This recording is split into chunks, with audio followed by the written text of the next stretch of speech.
Dumami pa ang mga Pilipinong nagtitiwala at kontento sa pamamahala ni Pangulong Ferdinand R. Marcos Jr.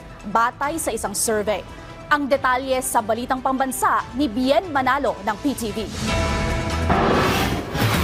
Sa panahong magulo ang politika, mas mahirap mapanatili ang tiwala ng publiko sa mga halal na lider ng bayan.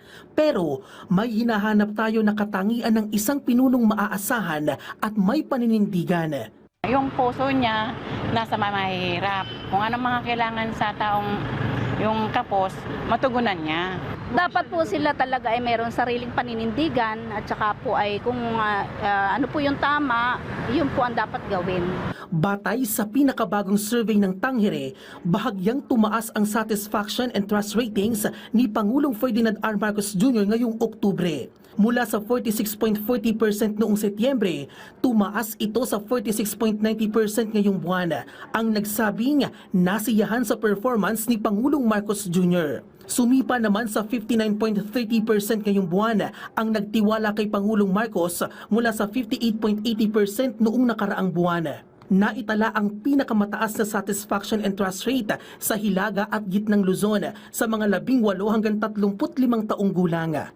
Dahil nakikita na rin ng mga kababayan natin yung mga nailay down ng mga programa, particularly doon sa infrastructure development, doon sa job creation, economic self-sufficiency, food security, combating inflation, tsaka yung ating foreign policy. Samantala, bumaba naman ang trust ratings ni Vice President Sara Duterte.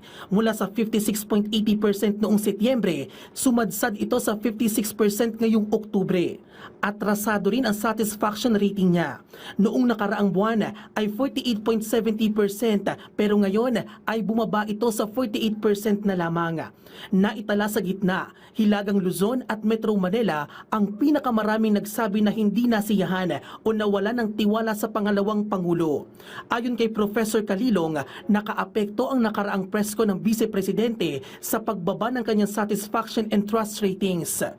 May mga binitawang pahayag si VP Duterte na medyo, sabihin na natin medyo taliwas doon sa inaasahan natin, no? Of a public official na may ganun kataas na estado kagaya ng ating Vice President. May mga iba roon na binanggit siya na hindi siguro masasabi natin hindi doon sa sensitivities nating mga Pilipino.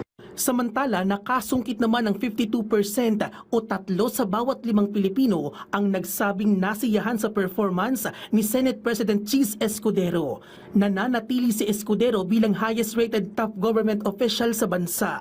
Sumampa rin na nagtiwala kay Speaker Martin Romualdez mula sa 56.40%, ngayon ay 57%.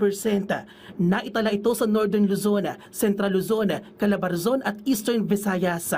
Ginawa ang trust and satisfaction ratings ng mga pinakamataas na government official nitong October 16 hanggang October 19, kung saan 2,000 ang lumahok sa pag-aaral.